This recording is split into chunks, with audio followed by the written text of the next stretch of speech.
I love making delicious food that nourishes my body and makes me feel whole and makes me feel so happy to be alive. So here are 3 delicious meals that are fully plant-based, vegan, almost alkaline, and that are so amazing for your body, your mind, and your soul.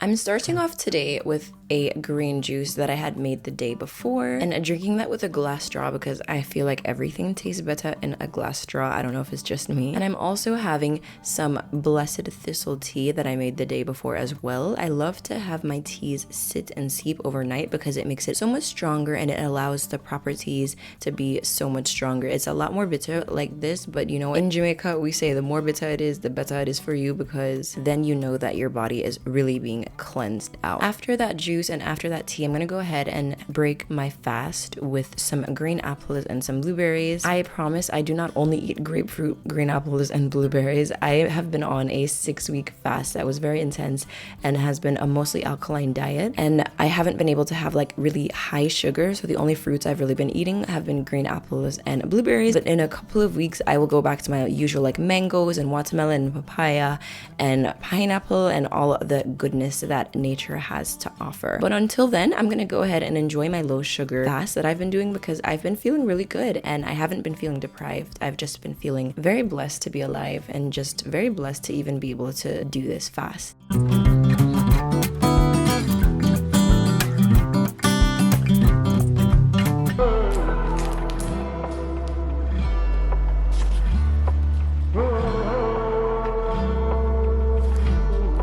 I had recently developed a absolutely delicious apple pancake recipe that is almost alkaline. Literally the only thing in this that is not alkaline is the vanilla and the baking powder. I have not tested the recipe without baking powder, but if you're strictly Dr. Sebi alkaline, you can simply exclude the vanilla and add more cinnamon, and you can exclude the baking powder. I'm not sure how it would turn out though, but these pancakes were so freaking delicious. They just kind of like tasted like my childhood. I am a girl that kind of prefers waffles. I don't know, I just love the crispiness that waffles have, but I unfortunately do not have a waffle maker. I would have to go buy that and I don't feel like doing that, so we just have to settle for pancakes. Okay, get it, got it, good.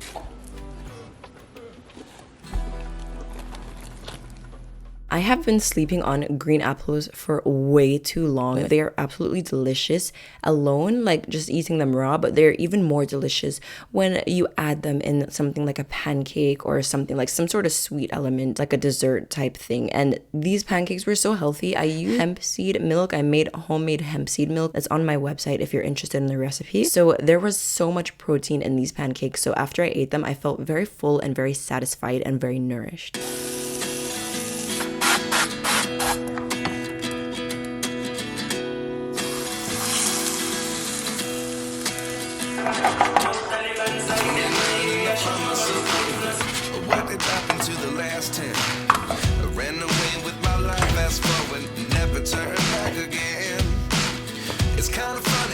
It just now struck me that this whole setup kind of looks like Christmas, but it's not Christmas. It's definitely like the middle of spring and about to be summer, so just ignore the colors, I guess. I went ahead and topped these delicious pancakes with some raw green apples and some agave, and this was chef's kiss. What a mighty, mighty breakfast this was. I felt like an absolute queen, like a goddess, and this is why it's so important to listen to your body and what you're feeling and what you want and what you're craving. Obviously, it's important to not go into your cravings all the time because we need to be able to have control over our stomachs and our appetites. But if you find a way to make a healthy thing out of something that you absolutely love, then go ahead and do that. And these pancakes were it for me. The full recipe will be linked in the description box and on my website, itelleatsandtreats.com. After that, I decided to chop up some fresh coconut along with some blueberries as a snack, and this was so satisfying. I absolutely love snacking on coconut. It is so meaty, it's full of fiber, and it keeps me full for a really long time, so this was a great snack. But now I see what you teach. I do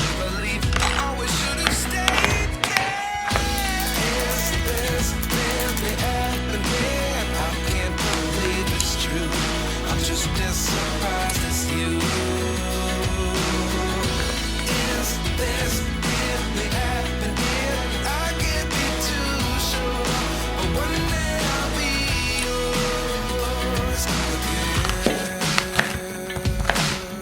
One day I'll be I had these black beans sitting in my fridge for a very long time, so I was like, look, Mafo, cook it up. I have to go ahead and cook these black beans and do something with it. So instead of just sauteing it with like some seasoning, I decided to get creative and make some black bean burgers. In the beginning, it looks incredibly gray and mushy and weird. This is really a recipe that's like trust the process. These black bean burgers turned out so freaking good. They were absolutely delicious. I was very, very nervous because of how gray it was in the beginning and how mushy it was. I was starting to think that I accidentally pulsed it for too long in the food processor. And for me to develop this recipe and put it on the website, I will definitely pulse it for less time next. Putting it in the oven actually saved this recipe. I actually tested one burger out by cooking it on the stovetop and it was still too mushy and wet, whereas the burgers got the perfect chance to really properly dry out in the oven. So they were crispy, they were delicious, they were hard, and they were tender, and they were the perfect black bean burgers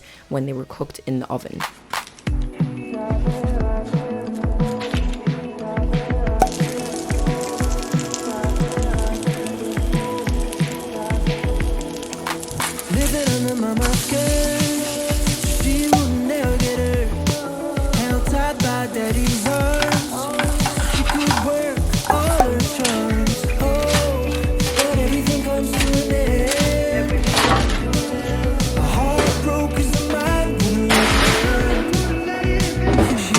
So about halfway through the cooking time, I went ahead and flipped all of the burgers. One thing I noticed was that the burgers that were on the bottom rack cooked better and they had like a better crispy texture compared to the ones on the top. So that's very interesting. I don't know why. I decided to whip up my delicious, fully alkaline, Dr. Sebi approved vegan ranch dressing made from hemp seeds. This dressing is literally packed with protein, literally over 10 grams of protein just from one serving of this ranch dressing. It has simple ingredients, yet they're very satisfying, and it tasted just like ranch. Super simple to make, only took me like 5 minutes to put together, and it was just so satisfying. It made me kind of like think of like Doritos, but like a healthy version that was completely guilty free.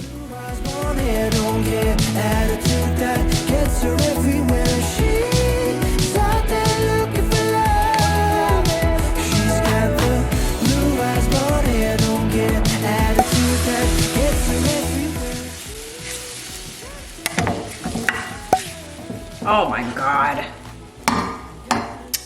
Bruh, I'm pissed.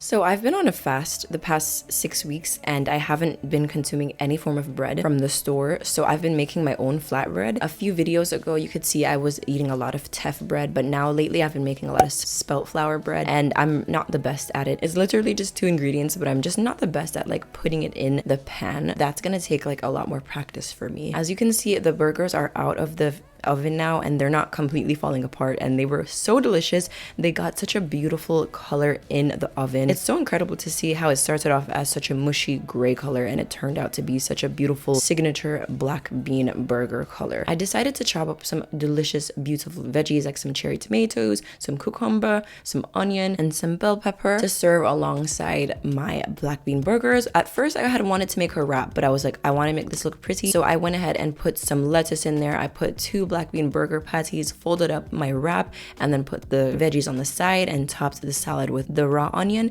and topped it with that vegan ranch. And when I tell you, this was out of this world, so good. It tasted like I was like at a Middle Eastern deli. For some reason, the black bean burgers were giving falafel vibes and I was just in heaven eating this. It was one of the best things I had eaten all week.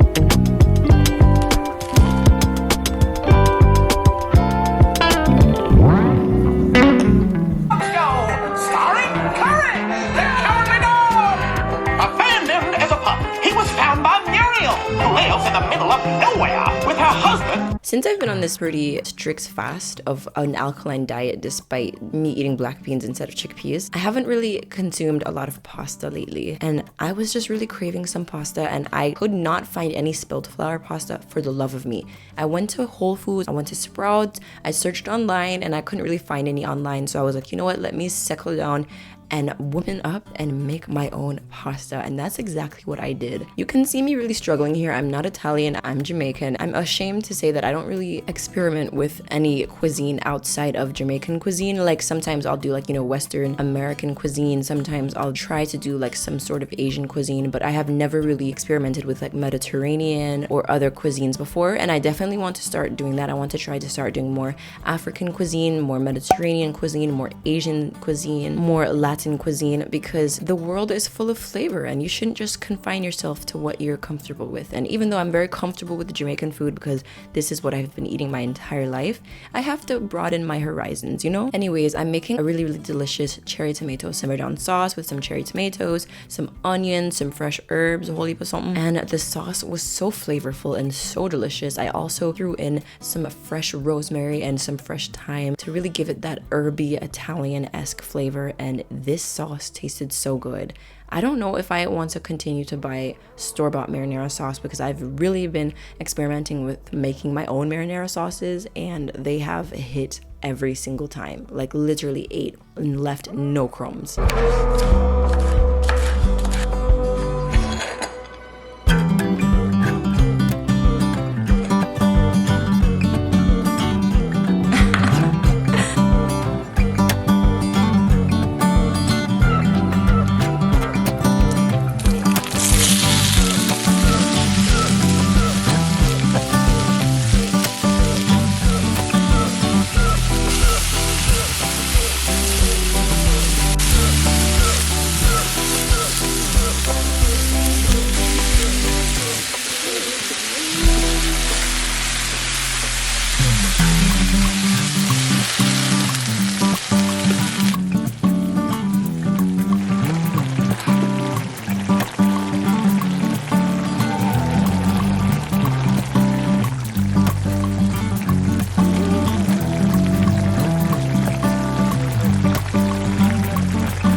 The pasta dough literally only had like 3 ingredients. It had the spelt flour, the olive oil, and it had the water, because I wanted to make this fully alkaline, Dr. Savvy approved. And it was kind of tough, to be honest. There are a lot of other pasta recipes that are out there online that are super simple that only have 3 ingredients. I don't know what I did wrong, but mine was just a little bit dry. I think it's probably just because it was my first time ever doing anything like this, and I also had to roll it out because I don't have a pasta maker.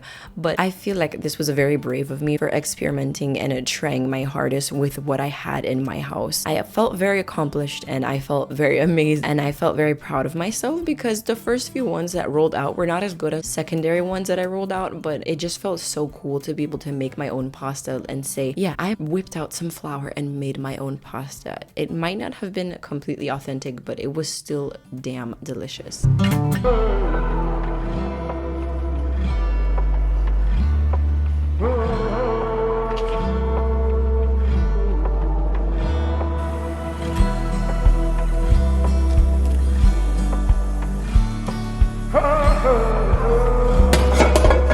When I was enjoying the pasta and a few days after, I realized, you know what, maybe I should have cut it a little bit smaller, but I just was settled on these really large ribbons. I don't know why. I think it's because I had seen like a picture of pasta online and I was like, oh, it would be really cool to have those really thick ribbons. Rolling out that pasta really gave me an arm workout. I felt like I didn't even really need to go to the gym that day. The pasta really only needed to cook for about 4 or 5 minutes because it's fresh. It's not like the dried pasta. I don't know what they do to get it like that. Maybe they dehydrate it or something. I'd be very interested to know that process. But this was very simple and easy to make, and I feel like it would even cost less than buying store-bought pasta. I'm not sure. I would have to do the calculations, but it's a great low-cost meal. This sauce was also pretty low cost because it's made from tomatoes and it's made from like affordable veggies. Overall, I would say this meal was quite affordable depending on the type of flour that you use. This one might be a bit more pricey because I use spelt flour to keep it alkaline, but if you're making pasta from scratch, you're gonna want to use the best ingredients that you can find.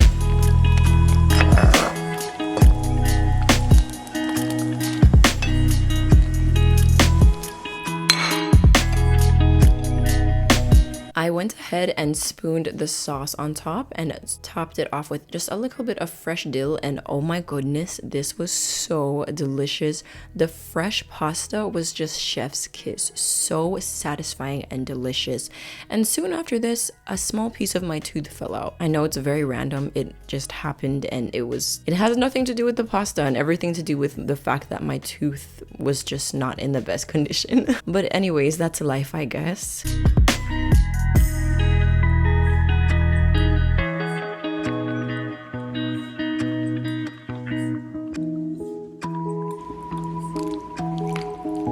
Thank you all so much for watching. Remember, all recipes are free and printable on italeatsandsheets.com and linked in the description box down below. I'll see you on the next video. Thanks for watching. Bye!